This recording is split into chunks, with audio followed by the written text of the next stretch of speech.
issues. On tourism development, Lingdo highlighted the growing appeal of Meghalaya as a destination for world-class musicians. He shared that artists like Akon, set to perform during the Cherry Blossom Festival, and Bryan Adams, who will visit in December, showcase the state's unique draw.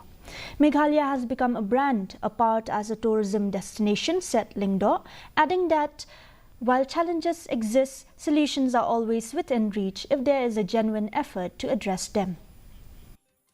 The best of musicians traveling to Meghalaya.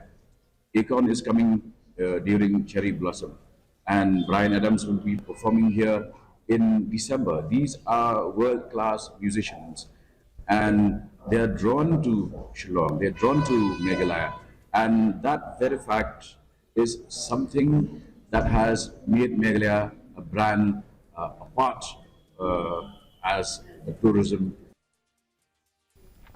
The Central